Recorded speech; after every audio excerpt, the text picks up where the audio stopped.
मैं के मीणा से आचार्य राजनीति विज्ञान राजकीय महाविद्यालय बांदीकुई आज दिनांक 10/8/2020 बीए पार्ट सेकंड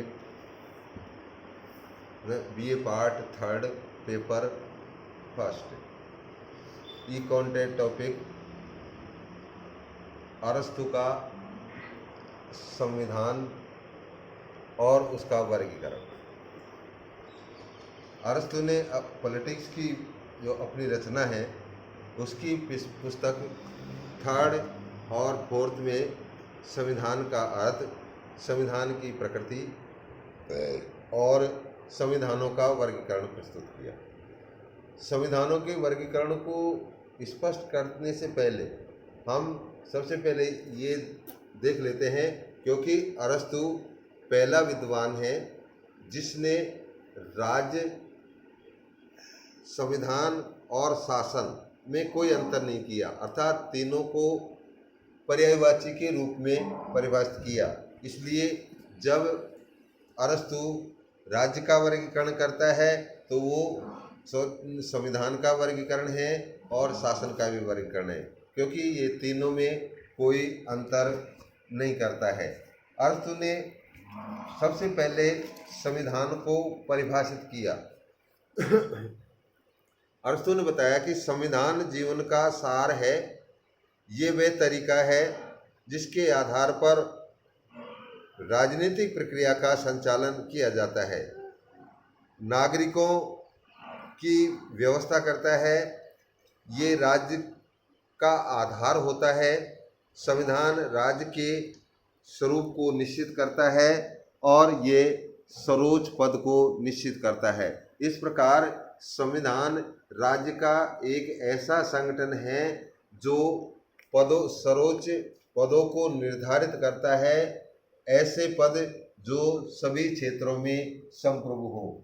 इस प्रकार शासन प्रणाली का जो सार है उसको संविधान के रूप में अरस्तु ने परिभाषित किया। अरस्तु ने संविधानों की मोटी मोटी रूपरेखा निर्धारित की और उसके आधार पर संविधान की प्रकृति को स्पष्ट किया। उन्होंने बताया कि संविधान राज्य की रूपरेखा का निर्धारण करता है। दूसरी बात उसने बल दिया कि संविधान पदों को निर्धारित करता है। तीसरी बात अरस्तु बताता है कि संविधान सर्वोच्च सत्ता को निश्चित करता है कि संप्रभुता कहाँ पर निवास करती है। और चौथी बात है कि संविधान लोगों के लक्ष्यों का निर्धारण करता है। तो इस प्रकार अरस्तु ने संविधानों की प्रकृति को स्पष्ट किया। इसी के आधार पर अरस्तु ने संविधानों का वर्गीकरण प्रस्तुत किया, अर्थात उनका संविधान, राज्य और शासन का वर्गीकरण एक ही तरीके का है। अरस्तु ने संविधान का वर्गीकरण या शासन या राज्य का वर्गीकरण के दो आधारभूत सिद्धांतों पर बल दिया। एक है संख्या और दूसरा है उद्देश्य।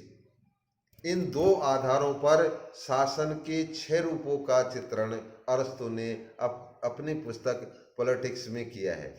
अरस्तु ने बताया कि अगर संख्या के आधार पर देखा जाए, एक व्यक्ति का शासन है तो वो राजतंत्र है, अगर कुछ व्यक्तियों का शासन है तो वो कुलीन तंत्र शासन व्यवस्था है, और अगर बहुत से व्यक्तियों में के हाथों में या जनता के हाथों में शासन की बागडोर है तो वो पॉलिटी शासन व्यवस्था के रूप में देखी जाती है।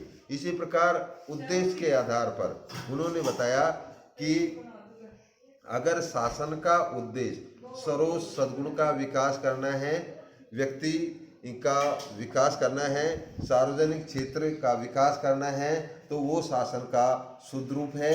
अगर शासन का उद्देश्य सर्वोच्च सद्गुण का विकास करना नहीं, अपितु अपने निजी स्वार्थ और सार्वजनिक हित के स्थान पर व्यक्तिगत हित को प्रधानता दी जाती है, तो वह उसका विकृत रूप है। इस प्रकार अरस्तु ने 6 भागों में संविधानों का, राज्य का या शासन का वर्गीकरण प्रस्तुत किया।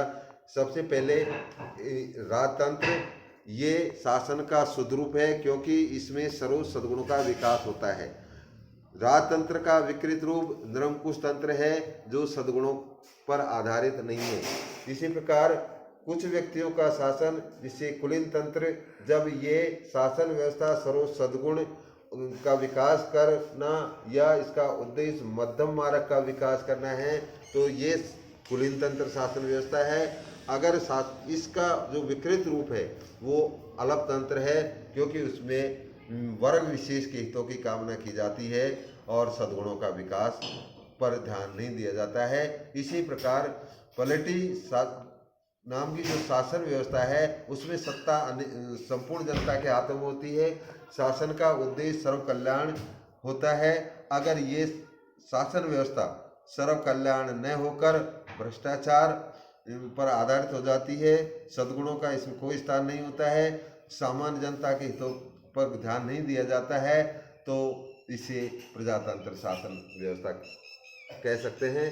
इसलिए अरस्तु ने 6 प्रकार से शासन, राज्य और संविधानों का वर्गीकरण किया, जिसमें 3 शुद्ध रूप हैं और 3 उसके विकृत रूप हैं। ठीक है।